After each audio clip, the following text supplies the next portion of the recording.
Play-N-Skillz,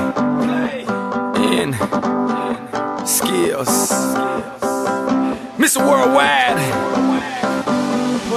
Play-N-Skillz. Alright, what up, y'all? This is Play, one half of the Play-N-Skillz, and you rocking with FlyTimesDaily, baby. I'll be the richest man in the world, and for every time you wanted to leave. Yeah, in case the world doesn't know, we have a production company and a record label and a consulting company, a bunch of businesses. So we have different joint ventures that we work with, and we in the last 3 to 4 months we stumbled across some incredible talents that we signed. We signed a young lady by the name of Shelby Shaw. She's 18 years old, from Burleson, Texas, plays the guitar, beautiful voice, young, extremely talented. She's actually singing on our first single, on The Richest Man, featuring Pitbull. So we signed Shelby, and then we signed another kid that we're very, very excited about, a kid by the name of Louis. He's 21 years old. He's from Fort Worth, Texas. He's like this Latin, I don't want to compare him to another artist, but like a Usher meets, I don't know, maybe Tyrese meets old school R&B and Frankie J and all that in one. Very excited, great image. He can dance, he can sing, the whole nine. So y'all be looking out for Louis and Shelby Shaw. They're part of the new G4 Music fam.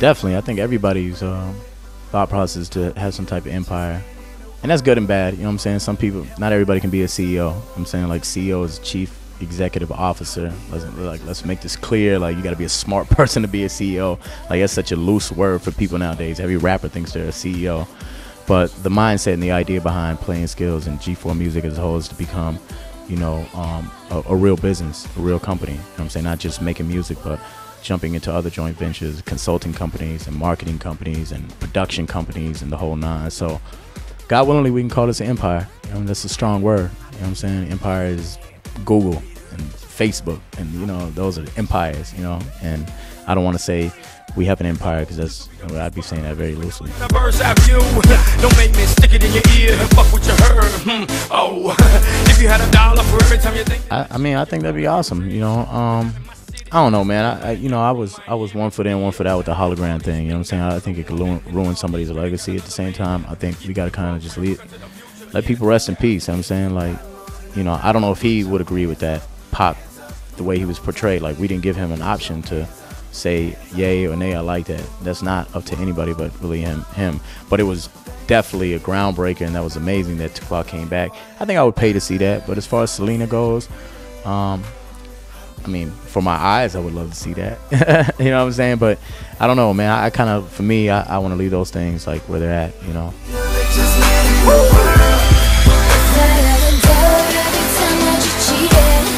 I think Pauly's cool, man.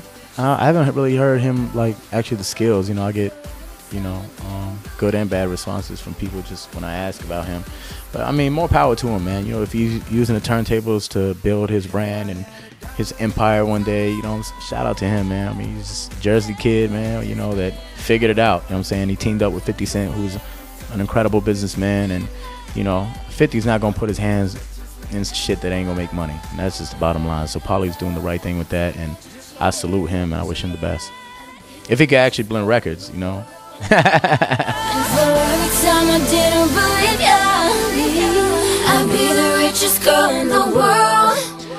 Guetta's cool, man. Like, I got a lot of great stories with David Guetta, man, because he you know, like, coming from like the rapper hip hop cliche of studio sessions, it was completely different working with Guetta. Guetta was by himself.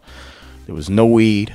And then it was like, it was on time. You know what I'm saying? It was like everything that like hip hop seems to not be, you know what I'm saying, for whatever reason. So it was actually a pleasure working with a guy like that, you know what I'm saying? Because it was like strictly, let's get to the music, let's do it. And he is he's very confident about what he likes to do, and he knows the song that he wants. Like, there's really no change in his mind. It's like either yes or no with him. And I'm one of them guys more than Skillz. I like to like control the whole session. I'll come in and be like, we should do this song, and it should be about this, and we should put so and so on it, and we're gonna do it. And you know, Guetta No, I don't like it, you know, because you got like this French accent. I want to do a song like this, and you know, and it was like kind of either his way or the highway, which was cool because it was like he knew exactly what he wanted. So working with Guetta, I mean, he's amazing, man. He has a great team around him, and he knows exactly what he wants. So it's refreshing because I also work, with artists that don't know what the fuck they want. They want you to do the beat, the hook, the idea, how to wear your goddamn hat, the whole shit. And it's one thing to be an R&B pop artist where, you know, it takes a lot of different heads to make you the ultimate monster that you become. But like when you're an MC or a rapper, like you gotta know, you know, who you are and what you're about and what you represent. It can't be the producer giving you that. So, you know, it was definitely refreshing, and it was an honor really to work with a guy who sells out soccer stadiums, man. Like this dude, he has a movie like that was huge, man. Like, and we, you know, the record that we did together, in case y'all don't know what song we're talking about, it's Where Them Girls At, featuring Flo Rida and Nicki Minaj. Me, us, Play-N-Skillz wrote the chorus on it, and you know, it was our concept behind the record, and you know, it's #1 in like 30 countries and sold millions and millions all across the world. So it's a blessing. Dude at the bar, like really, looking like he want a good time, like really. Said he got a friend from my homegirl Lily. So many boys in here. One word to describe Alter Egos would be free.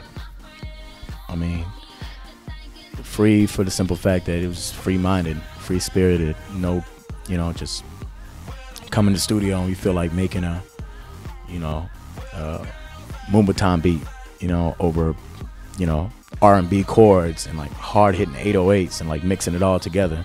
You have to be able to be free. And the great thing about, you know, being free-minded in a situation like that is that we don't have a record company busting my ass about the record I need to put out. I don't have an A&R like sitting in a room trying to tell me, you know, how to do my music. So I feel free about what I want to do, and I can take more chances on the Alter Egos, you know. And we're excited. I'm very, very excited about this record. I'm gonna play everybody, you know, songs off of it, and I don't think people are gonna be shocked, man, because like, especially if you got like our older stuff, like our Screw and Chop mixtapes, like from Screw and Chop to like this international sounding record. But it's about growth, man. You know what I'm saying? Like, I can't make the music I was making in 2003, 2004. Like, why? You know what I'm saying? I want to show growth. I want to show that I've been challenged, that I've been around the world, that I've worked and been blessed to work with amazing people that inspire me to do different types of music. So, Alter Egos, coming soon. Everybody from Afrojack to Akon to Lil Jon to Chris Brown to T-Pain to Pitbull, all on the album. So, if you don't like us, you could buy it for those guys on the album. Bitch.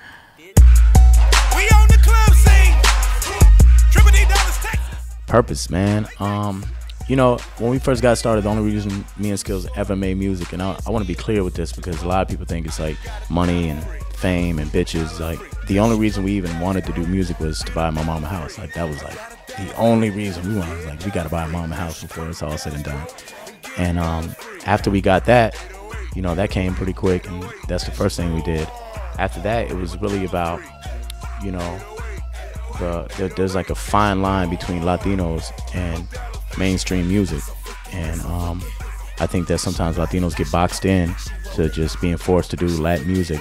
We get categorized via the Grammy Awards or the Billboard Awards as, you know, Latin Song of the Year and you know, Latin pop records or the Latin Grammys. And we want to be like the act that we are Latino, but I want to win the Song of the Year. I don't want to win the Latin Song of the Year. I want to win the Song of the Year. And I want to be Latino winning the Song of the Year. You know what I'm saying? To represent and show that, you know, the Latinos can be categorized not as like we're like some type of aliens that are like different from anybody else. Like, they ain't the Black Song of the Year or the white rapper Song of the Year. Eminem, like, is the Song of the Year, right? Okay, cool. So let's not categorize, you know, me and my people. We want to win those same awards. We're not any different from anybody else. So we're all about, you know, it's not like some pro-Latin shit. It's just like we are who we are. And I want all the Latin kids and all the people all around the world, I guess, to answer your question, the purpose is to not be afraid, you know, to it's okay to be who you are. It doesn't matter if you're Mexican, Salvadorian, Venezuelan, Brazilian, and you do hip-hop music. It's okay. Like, it's all right. You know what I'm saying? I'm trying to knock that door down and just put, like, you're dope, don't matter what you are, and be proud to be who you are. I got a $1 free, yeah, $1 free. You should come to Dallas, bro, and get a $1 free. What up, y'all? This is your boy Play, one half of the Play-N-Skillz, and right now you're rocking with FlyTimesDaily, where they serve you fresh daily. All right? Ya tú sabes. 808, man, she go hard. It's my Dallas freak. You can get a Dallas freak or a Dallas hoe. It don't matter, you'll be winning either way.